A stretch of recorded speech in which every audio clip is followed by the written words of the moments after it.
High বন্ধুরা, আজকে চলে এসেছে একটা নতুন ভিডিও নিয়ে।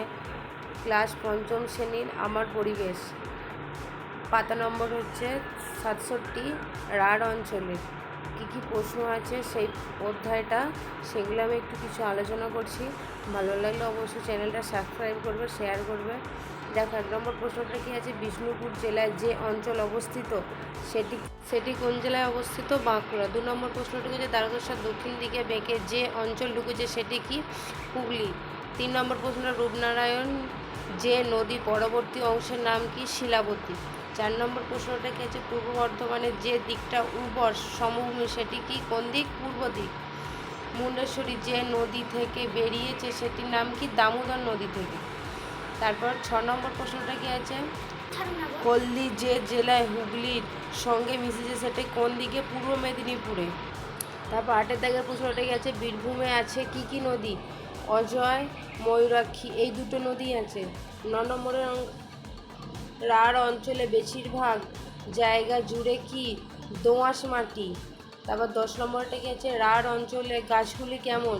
শিশু গাছ আছে, শিরীষ গাছ আছে, আকাশমণি আছে। 11টা, পশ্চিমবঙ্গের পশ্চিম দিকটা হলো কি? মালভূমি।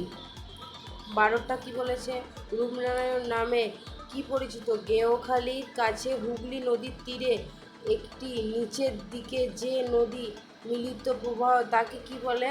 দামোদর ও অজয়। তারপর একটা মেলানো আছে, গঙ্গার সাথে কি মিলিয়েছি আমি? হুগলি। চিত্তরঞ্জনের সাথে কি মিলিয়েছি? মালভূমি। মালভূমি গাছের সাথে কি মিলিয়েছি? কেন্দু। বাঁকুড়া পূর্ব দিকের মাটি কি? উর্বর। তারকেশ্বর দক্ষিণ রূপনারায়ণ। মুন্ডেশ্বরীর সাথে মিশেছে কোন? শিলাবতী। তারপরে 1 নম্বরে কিছু প্রশ্ন আছে, সেগুলো দেখো।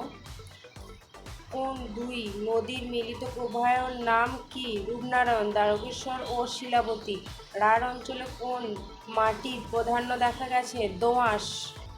তারপর দেখেছি, কোন কোন নদী মিলিত প্রবাহের নাম? হলদি, কেলেঘাই ও কংসাবতী। কোথায় হলদি হুগলি নদীর সঙ্গে মিশেছে? হলদি হুগলি নদীর সাথে মিশেছে।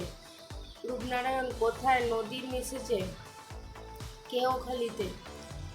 কোন জেলায় বেড়াতে গেলে তুমি অজয় নদ দেখতে পাবে? বীরভূম জেলা।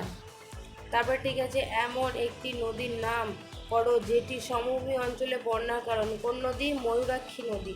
রাঢ় অঞ্চলে কি কি ধরনের মাটি দেখা যায়? দোআঁশ এবং এঁটেল। রাঢ় অঞ্চলে কোন অংশে ভূমি ক্রমশ উঁচু হয়েছে? উত্তর ও পশ্চিম ধার বরাবর ভূমি। তারপরে লাস্ট প্রশ্ন, রাঢ় অঞ্চলের 2টি গাছের নাম লেখো। শাল ও সেগুন।